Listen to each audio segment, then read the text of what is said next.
말씀 보겠습니다. 누가복음 23장 26절입니다.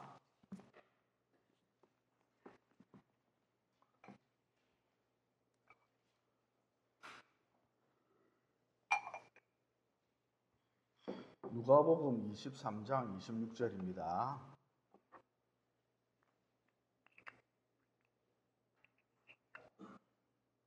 한 절인데 같이 읽겠습니다. 시작. 그들이 예수를 끌고 갈 때에 시몬이라는 구레네 사람이 시골에서 오는 것을 붙들어 그에게 십자가를 지워 예수를 따르게 하더라. 아멘.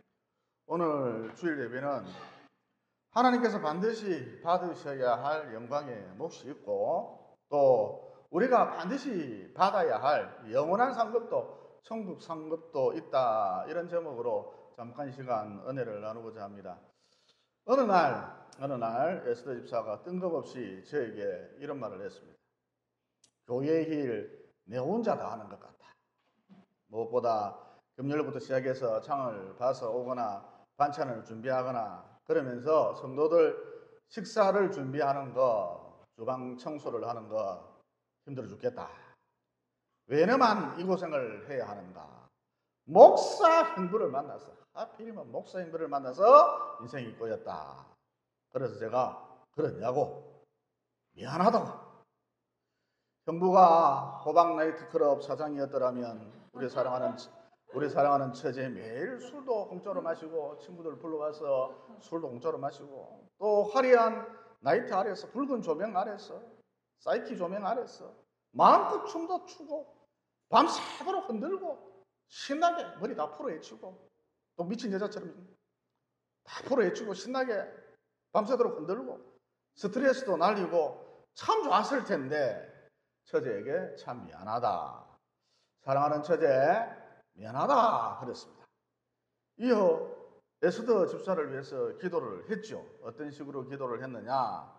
하나님, 에스더 집사가 교회 일 하는 것, 특별히 식사를 준비하는 것, 이것 때문에 많이 힘들어 하는데 선수 교체를 좀 해 주십시오. 촛대를 옮겨 주십시오. 하나님은 자원하는 마음을 원하시지 억지로 하는 충성 받지 않으시니까 촛대를 옮겨 주십시오. 간절히 기도를 했습니다. 그런데 기도를 하면 할수록 제 마음이 편치 않는 거예요. 이어 그러던 중에 기도를 하는데, 기도하는 가운데 제 마음속에 어떤 단어 하나가 떠올랐습니다. 그 단어가 무엇이냐? 구레네 시몬이라는 단어였거든요. 여러분, 구레네 시몬은 어떤 사람이었죠? 촌사람이었죠. 촌에 살다가 예루살렘에 볼 일이 있어서, 대도시에 볼 일이 있어서 잠깐 예루살렘으로, 대도시로 올라왔는데, 이 예루살렘에, 도시에 난리가 난 거예요. 어떤 난리냐? 젊은 유대 청년이, 예수님이죠. 젊은 유대 청년이 피투성이가 된 채, 피범벅이 된 채 힘겹게 십자가를 지고 언덕을 올라가고 있었던 것이죠. 그래서 구레네 시몬이 이게 도대체 뭔 일이냐? 회개망측하다. 저 청년, 젊은 저 유대 청년 너무 불쌍하다. 안 됐다. 무슨 큰 죄를 지었다고 십자가형을 받게 되었을까? 그러면서 예수님이 힘겹게 십자가를 지고 가는 것을 그저 물끄러미 쳐다만 보고 있었죠. 여러분, 당시 예수님은 거의 탈진 상태였기 때문에 십자가를 지고 한 두어 걸음 가시다가 쓰러지곤 하셨거든요. 그러자 그때 로마 병정 하나가 구레네 시몬을 보고, 멍 때리고 있는 구레네 시몬을 보고, 야, 너 이리 나와봐. 모른 척하고 뒤를 돌아보고 있던 구레네 시몬, 너 뒤돌아보고 있는 너 나와봐. 그랬다는 것이죠. 그래서 구레네 시몬이 얼떨결에 끌려 나왔는데 로마 병정이 이 구레네 시몬을 보고 네가 대신 십자가를 지고 가라 그랬지 않습니까? 그러니까 구레네 시몬은 예수님을 대신하여서 십자가를 졌는데 자기는 예수님을 대신하여서 십자가를 질 생각 1도 없었다는 것이죠. 그냥 얼떨결에 괜히 촌에 살다가 도시로 오는 바람에, 예루살렘으로 오는 바람에 예수님을 돕게 된 거예요. 그런 구레네 시몬, 그 사람은 예수님을 도와서 십자가를 질 생각, 교회 일을 도와서 십자가를 질 생각 꿈에서조차 하지 않았습니다. 예수님과 전혀 상관없는 사람이었습니다. 그러나 이는 구레네 시몬이 예수님을 대신하여 십자가를 지는 사건, 이는 하나님의 섭리였다, 이렇게 볼 수가 있습니다. 무슨 얘기냐? 하나님께서 구레네 시몬을 선택하시고 이어 그를 통해 영광을 받으시고 더 나아가 그에게 무한한 상급을 주시기로 작정하셨기 때문에 구레네 시몬의 인생 가운데 이런 일이 벌어졌다는 것이죠. 이가 아니나 다를까 구레네 시몬은 예수님을 믿게 되었고 신실한 신앙인이 되었고 더 나아가서 그의 아들들 모두 초대교회 교부가 되지 않았습니까? 초대교회를 이끄는 지도자들이 다 되었죠. 그러니까 시골 촌놈이 언감생신 하나님의 가문이 되었던 것이죠. 하늘나라 가문이 되었다는 것입니다. 여러분 고린도전서 15장 41절에 보면 이런 말씀이 나오거든요. 천국에서의 우리 위치, 지위, 무엇보다 우리 영광의 크기, 밝기에 대한 말씀인데 해의 영광이 다르고 달의 영광이 다르며 별의 영광도 다른데 별과 별의 영광도 다르도다 그러셨거든요. 그러니까 천국에서 똑같은 상급, 천국에서 똑같은 멸류관, 똑같은 수준, 똑같은 위치에서 영생하는 것이 아니라 영생을 누리는 것이 아니라 각자 영광이 다르다는 거예요. 각자 받을 상급이 다르다는 거예요. 영혼의 밝기가 각각 다르다는 거예요.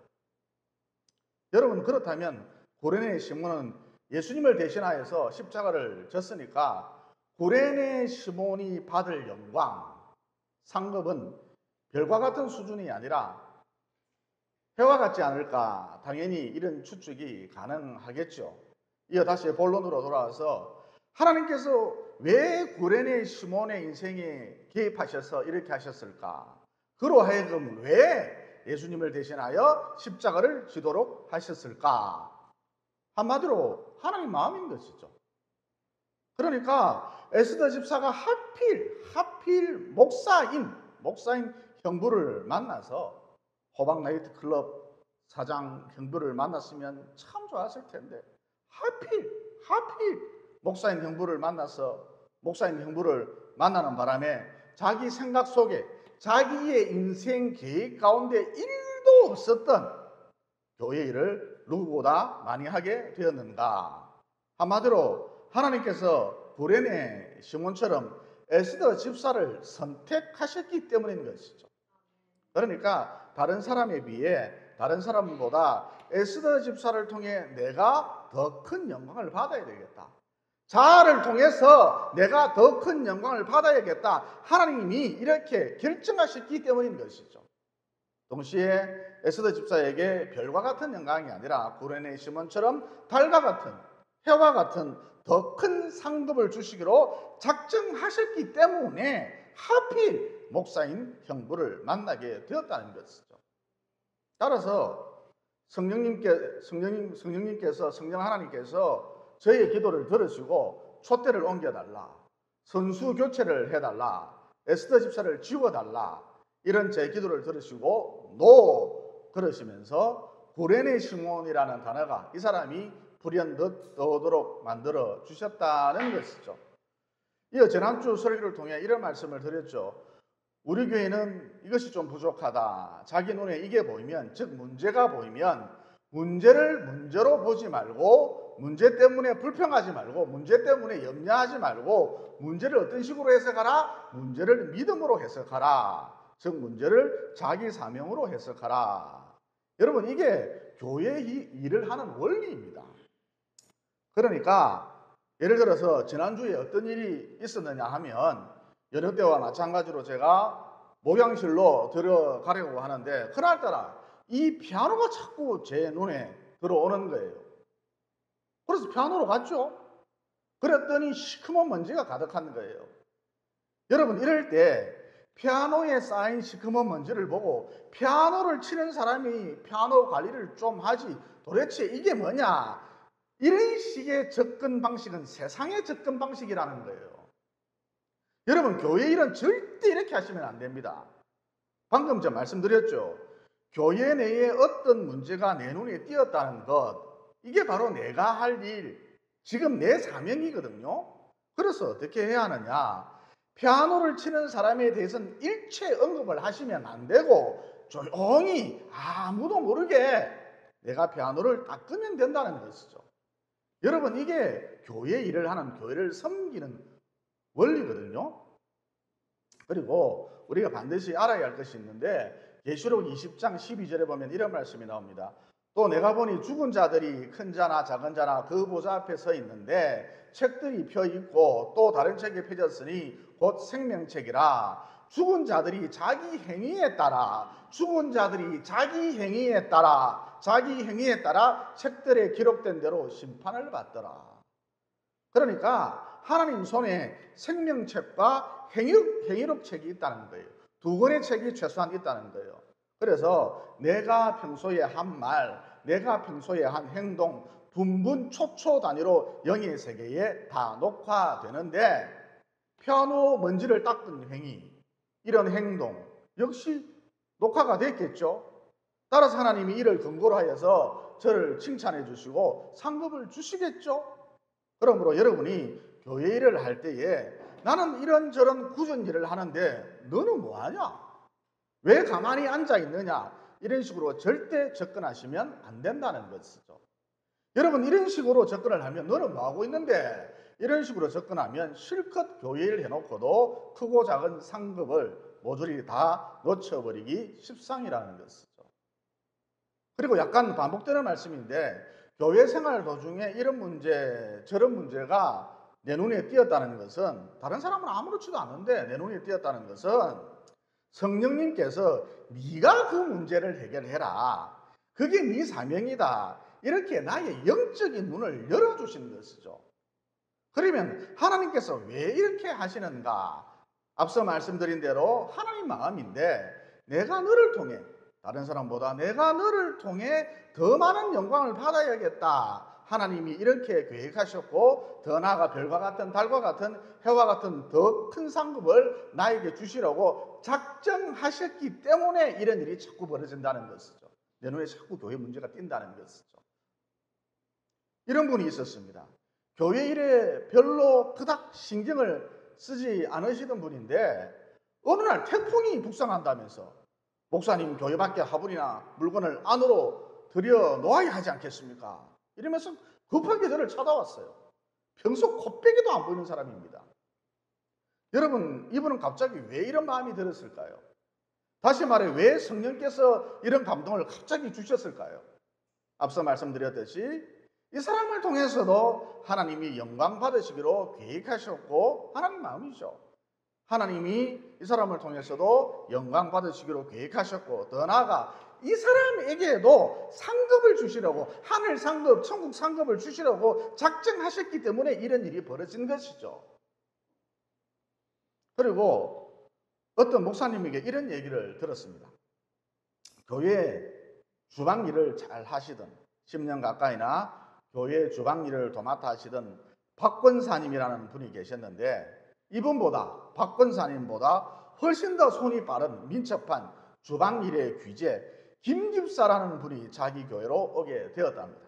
그래서 이 박권사님 자리가 상당히 위태롭게 되었답니다. 아니나 다를까 얼마의 시간이 흐른 뒤 주방 주도권이 박권사님에게서 김집사님에게로 완전히 옮겨졌답니다. 그러자 어느 날 박권사님이 씩씩거리면서 흥분을 하면서 목양실로 찾아와서는 목사님, 이럴 수가 있습니까? 굴러온 돌이 박힌 돌 뺀다고 저 여자가, 박집사도 아닙니다, 저 여자가 주방을 뒤덮고 다닙니다. 꼴보기 싫어서 죽겠습니다. 화딱질 나서 더 이상 이 교회 못 다니겠습니다. 여러분, 이 사건 어떻게 해석을 해야 할까요? 어떻게 해석을 하는 것이 가장 성경적인 해석일까요? 여러분, 결론적으로 이 사건, 하나님께서 박권사님에게서 김집사님에게로 주방일에 관한 사명을 옮기셨다, 이렇게 볼 수 있습니다. 그러면 하나님께서 왜 이렇게 하셨느냐? 여러분, 요한복음 14장 1절로 3절에 보면 이런 말씀이 나오죠. 너희는 마음에 근심하지 말라. 하나님을 믿으니 또 나를 믿으라. 내 아버지 집에, 그다음 뭐죠? 거할 곳이 많도다. 그렇지 않으면 너희에게 일렀으리라. 너희를 위하여 거처를 예비하러 가노니 가서 너희를 위하여 거처를 예비하면 내가 다시 와서 너희를 내게로 영접하여 나 있는 곳에 너희도 있게 하리라. 그러니까 여러분, 지금 하나님께서 천사를 통해 내가 살 천국 집을 짓고 계신다는 거예요. 여러 가지 재료를 사용하여서 금과 은, 온갖 보석류는 물론 우리가 감히 상상도 못할 여러 가지 재료를 사용을 하여서 내가 살 천국집을 짓고 계신다는 거예요. 그런데 여러분, 하나님께서 내가 살 천국집을 지을 때 이 땅에서 내가 어떤 일을 행하였느냐, 이 땅에서 내가 어떤 사명을 감당했느냐에 따라 각각 다른 재료를, 수천 수만 가지의 다른 재료를 사용하시거든요. 그러니까 주방이라는 사명을 10년 동안 잘 감당함으로써 하나님께서 그에 맞는, 그 사명과 부합한, 그 사명과 어울리는 어떤 재료를 사용하여 박권사님이 사실 천국집을 짓고 계시는데, 안방만큼은, 박권사님의 안방만큼은, 거실만큼은 하나님이 좀 특별하게 짓고 싶으셔서, 즉 다른 재료를, 특수 재료를 사용하여 짓고 싶으셔서 박권사, 너 이제 주방 일 그만하라, 그만하고 10년 했으면 됐다, 그만하고 대신 김집사로 하여금 주방 일을 감당하도록 이렇게 섭리를 하셨다는 것이죠. 다시 말해, 주방을 지키는 사명, 이것 말고 새로운 사명과 어울리는, 그에 맞는 새로운 사명과 부합하는 또 다른 재료를 사용하여 천국 안방과 천국 거실을 꾸미시려고 하나님께서 박권사야 너 이제 주방 일 그만하고 새로운 사명을 찾아보아라, 그러셨다는 것이죠. 여러분, 이게 성경적인 해석입니다. 그래서 영적인 사람은, 곧 성숙한 사람은 어떤 일에 있어서, 교회 일을 하는 데 있어서 어떤 일에 있어서 자기보다 더 잘하는 사람이 나타나면, 혹은 자기만큼이나 그 일을 더 사랑하는 사람이 나타나면 얼른 자리를 비켜주고 자기는 또 다른 사명을 찾아 나선다는 것이죠. 즉 하나님의 믿음, 생각, 계획에 자기를 맞춘다는 것이죠. 성령의 흐름에 자기를 맡긴다, 이렇게 볼 수가 있겠죠. 하지만 육적인 사람은, 미성숙한 사람일수록 어떤 일에 있어서, 교회를 특별히 하는 데 있어서 자기보다 잘하는 사람이 나타나면, 혹은 자기만큼이나 그 일을 더 사랑하는 사람이 나타나면 그만 그 꼴을 못 봐준다는 것이죠. 이어 어떻게 합니까? 상처를 받고, 굴러온 돌이 박힌 돌 뺀다 그러면서 상처를 받고, 혹은 열등감에 빠진 나머지 나는 이거밖에 되지 않는가 그러면서 열등감에 빠진 나머지 아무도 자기를 나무라지 않아요. 다 지금껏 수고했다 그러는데 지 혼자 열등감에 빠져서 더 이상 이 교회에 못 다니겠다 그런다는 것이죠. 이런 분들 어떤 특징이 있느냐? 교회를 정할 때도 충분한 기도로 성령의 인도에 따라 교회를 정하는 게 아니라, 이 교회 저 교회 자기가 탐방을 해보고 출석할 교회도 누가 성령이 정하는 것이 아니라 자기가 정한다는 것이죠. 즉 하나님의 리듬, 계획, 생각보다 언제나 자기 리듬, 자기 계획, 자기 생각이 더 중요한 것이죠. 다시 말해, 파도 타기 하듯 성령의 흐름에 자기를 맡기기보다는 자기가 원하는 대로 성령이 따라주기를 원한다는 것이죠. 여러분, 이런 분들은 가만히 신앙생활을 할 때 보면, 이런 분들은 복을 주시는, 자기한테 복을 주시는, 특별히 돈이겠죠. 복을 주시는 하나님이 필요한 거지, 자기 뜻, 자기 생각, 자기 계획을 쳐서 주의 뜻을 따르리라, 순종하는 삶, 이런 참 신앙의 길을 걷고자 하는 마음이 애초부터 없었던 것이죠. 그래서 자기 마음대로 해요. 교회도 자기 마음대로 무슨 뽑기 정하듯이 그냥 둘러보고 정하고 그런 삶을 살아간다는 것이죠. 어쨌든 하나님께서 내 인생의 핸들을 잡으시고 내가 생각지도 못한 방향으로 전혀 엉뚱한 사명을 주실 때도 있는데, 왜 이런 일이 벌어지느냐? 10년 가까이나 이 일을 감당했는데 왜 다른 사람에게 이 일을 맡기시고 이제 너는 다른 일을 해라, 다른 사명을 감당하라 그러시느냐? 앞서 밝힌 대로 하나님께서 나를 통해 더 많은 영광을, 다양한 영광을 받으시려고 작정하셨고, 무엇보다 내게 더 큰 영광을 주려고, 좀 독특한 특이한 상급을 주려고 작정하셨기 때문에 내 인생 가운데에 이런 일이 벌어진다는 것이죠.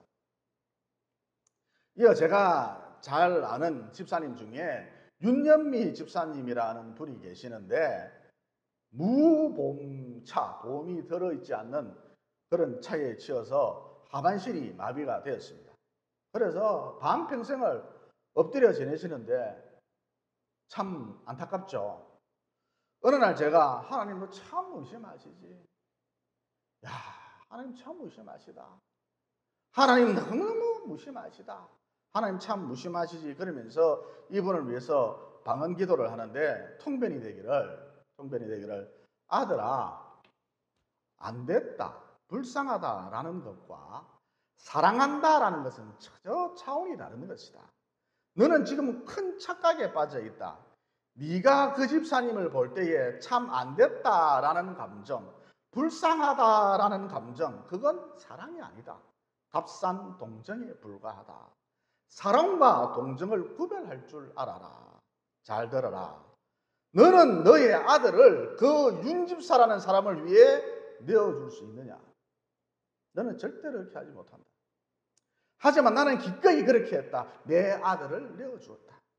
윤연미를 구원하기 위해서, 윤연미를 그 지옥불에서 건져내기 위해서, 윤연미라는 그 영혼을 살려내기 위해서 나는 기꺼이 내 아들을 십자가에 못 박아버렸다. 너 그렇게 할 수 있느냐?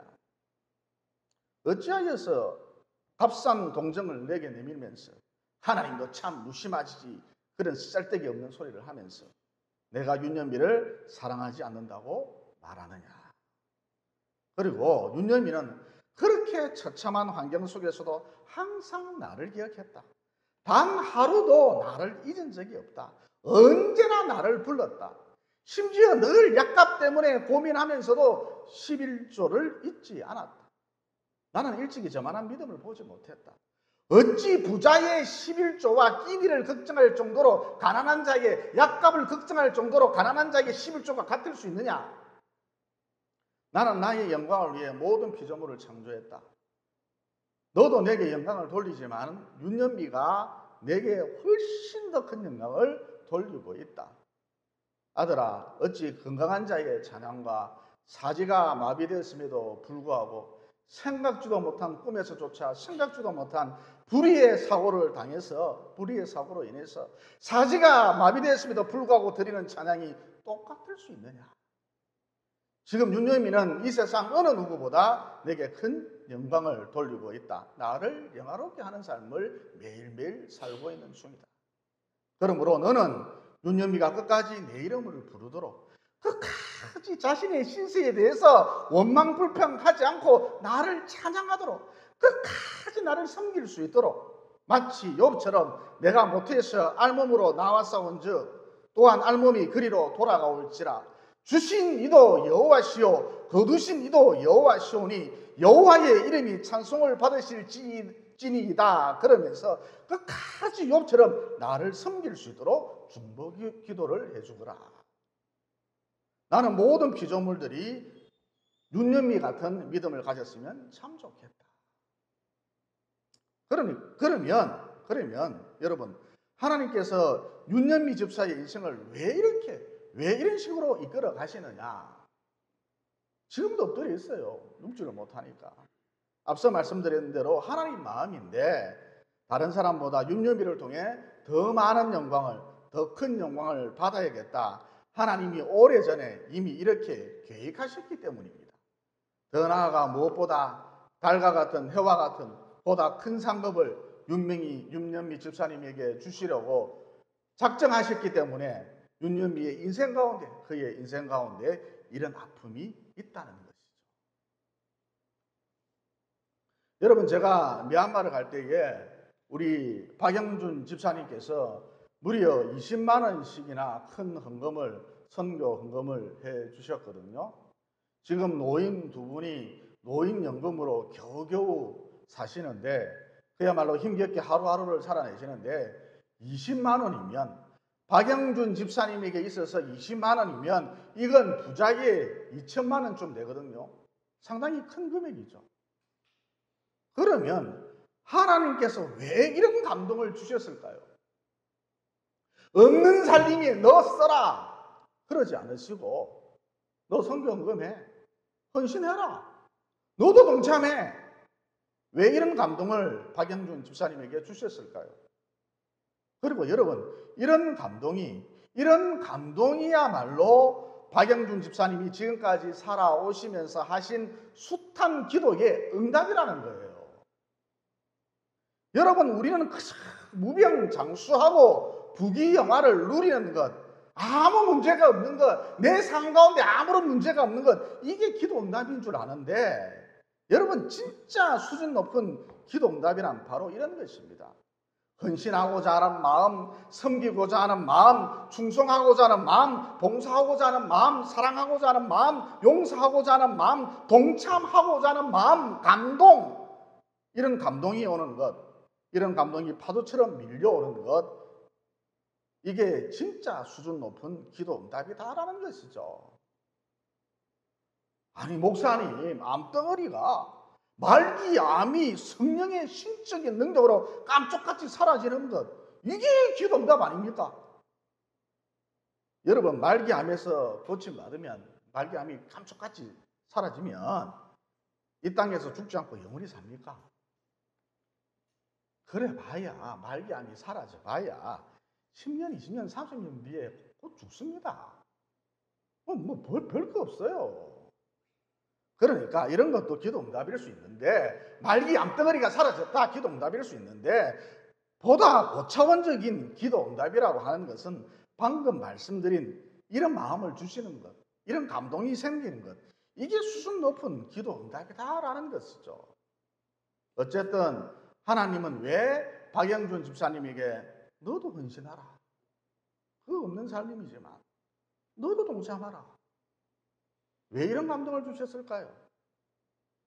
내가 너의 헌신을 통해, 너의 동참을 통해 영광을 받아야겠다, 하나님이 이렇게 작정하셨기 때문입니다. 그리고 무엇보다 박영준 집사님에게 천국 상급을 주시기 위해 무슨 근거가 있어야 천국 상급을 주실 것 아닙니까? 천국 상급을 주시기 위해 이런 헌신하고자 하는 마음을, 동참하고자 하는 마음을 주셨다는 것이죠. 제가 한 번씩 천국 간증을 하는데, 꿈과 환상의 은사가 저에게 있어서 한 번씩 천국 간증을 하는데, 제 모친의 집을 봤거든요. 옥으로 만들어진 아담한 2층 집이었는데 청옥, 백옥으로 만들어져 있었습니다. 딱히 화려하지는 않았지만 아주 우아하고 고급스럽게 보였습니다. 이어 가만히 생각을 해보니까 제 모친이 살았을 적, 이 땅에 생존했을 적 비싼 보석도 아니고 옥을 참 좋아하셨던 것 같아요. 그래서 하나님이 옥을 사용하셔서, 청옥, 백옥을 사용하셔서 제 모친의 천국집을 지어주셨지 않나 싶습니다. 그리고 옥으로 만들어진 제 모친의 천국집을 보면서 비싼 보석도 아닌데, 옥 참 저렴하잖아요. 비싼 보석도 아닌데 엄마 살았을 적 옥으로 만들어진 액세서리를 좀 많이 사다 드릴 것 하는 그런 아쉬움도, 꿈과 환상을 통해 그걸 보면서 그런 아쉬움도 들었습니다. 여러분, 이 땅의 삶이란 잠시 잠깐입니다. 아파도 잠시 아픈 것이고, 건강해도 잠시 건강한 것뿐인 것이죠. 가난해도 잠시 가난한 것이고, 억만장자라 할지라도 잠시 부자인 것뿐이죠. 그래서 비록 내가 장애인으로 태어났다 할지라도 딱히 원망할 게 없어요. 이 땅에서 잠깐 장애인으로 살기 때문인 것이죠. 그 이후에는 영원한 세계가 펼쳐지거든요.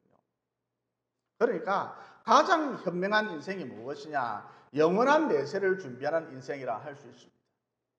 영원한 세계에 들어가서 어떻게 살 것인가, 이것을 준비하는 인생이야말로 가장 지혜로운 인생이라 할 수가 있습니다. 그래서 하나님이 우리에게 돈도 주실 수 있고, 집도 주실 수 있고, 건강도 주실 수 있지만, 무엇보다 로또 벼락을 맞게 해 주실 수도 있지만, 즉 이 세상 것, 곧 썩어질 것, 이 세상 불탈 때 더불어 불탈 것, 이런 것도 하나님이 얼마든지 주실 수 있지만 영원한 세계, 영혼을 사모하는 마음을 주시고, 무엇보다 앞서 말씀드렸듯이 헌신하고자 하는 마음, 섬기고자 하는 마음, 충성하고자 하는 마음, 또 봉사하고자 하는 마음, 사랑하고 싶은 마음, 용서하고자 하는 마음, 동참하고자 하는 마음, 이런 마음, 이런 감동들 기도 응답으로 주신다는 거죠. 이런 맥락에서 여러분, 우리 박영준 집사님 삶 속에서도, 박영준 집사님 그 인생 가운데서도 기도응답이 사실은 풍성한 거예요. 그래서 우리 박영준 집사님 돌아가실 때 우리 주님처럼 다 이루었다, 이렇게 당당하게 말씀하시면서 돌아가실 수 있다는 거예요. 내 죽음의 순간이, 박영준 집사님 그 죽음의 순간이, 홀이 떠나는 그 죽음의 순간이 가장 아름답고 화려하고 행복한 순간이 될 수 있다는 것이죠. 덧붙여 제가 목회를 해보니까 병이 잘 낫지 않으면 기도 응답이 없다, 이렇게들 많이 생각하시는데, 여러분 실제 병 때문에 기도를 해도 병이 잘 낫지를 않습니다. 초신자 때나 잘 낫지. 왜냐하면 초신자는 믿음이 없으니까 하나님께서 초자연적인 현상을 일으켜서 하나님의 살아계심을 보여줘야 할 필요성이 있기 때문인 것이죠. 그래서 초신자가 아닌 어느 정도 신앙생활을 하신 분들, 병 낫기를 기도해도 실제 병이 잘 낫지를 않습니다. 그러면 하나님께서 왜 이렇게 하시느냐? 여러분, 사람이 약하면, 무엇보다 병들면 더욱 하나님을 의지하기 때문입니다. 열심히 하나님을 구하기 때문입니다. 밤낮 주여 주여 그러기 때문입니다. 바짝 엎드린다니까요. 병들어 보세요. 바짝 엎드린다니까요. 무엇보다 저 영원한 천국을 사모하기 때문입니다. 여러분, 건강하고 쌩쌩하고 입맛이 좋고 모든 게 태평한데 천국을 사모하니 만무하겠죠. 이 땅이 천국인데 뭐. 저 하늘나라를 사모하니 만무하겠죠. 거룩하게 살리 만무하겠죠. 여러분, 우리 인간은 악하기 때문에 자기 삶에 문제가 없으면, 내 삶 속에 가시가 없으면 육체의 정력대로 살기 십상입니다. 그래서 결국 죄와 지옥과 사망을 거두게 되는 것이죠. 어쨌든 병들면, 약하면 바짝 엎드립니다. 사람이 참 겸손해집니다. 거룩해집니다.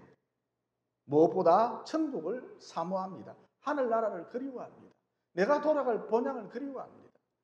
그래서 이런 유익이 있기 때문에 병 낫기를 기도해도 실제 병이 잘 낫지 않는다는 것이죠. 또 가령 고쳐주셔도 100% 고쳐주시지 않고 한 50%쯤, 자꾸 징징거리면 한 60%쯤 그 정도로 살짝 고쳐주시는 경우가 대부분이다라는 것이죠. 따라서 우리는 어떻게 해야 하느냐? 일단 여러분, 병원이나 약도 하나님이 주신 은사거든요. 하나님이 주신 선물이거든요. 은혜의 한 방편이거든요. 그래서 아프시면 즉각 병원에 다니시고, 이어 병원에 다니시면서 하나님 약발이 잘 듣도록 도와주십시오. 역사해 주십시오. 이 정도의 기도만 하시면 충분하다는 거죠. 그리고 무엇보다 이게 핵심인데, 여러분 병이 들었을 때 병 낫기를 구하기보다는 회개 기도를 많이 하십시오. 하나님 정말 잘못했습니다. 하나님 저는 참 흉측한 죄인입니다. 내 과거를 뒤돌아보니까 참 부끄럽습니다. 내 죄로 인해서 눈물이 앞을 가립니다. 이 아픈 부위를 탁 잡고 고쳐주십시오가 아니고 뜨거운 십자가 보혈의 능력으로 저를 정결케 하여 주시옵소서.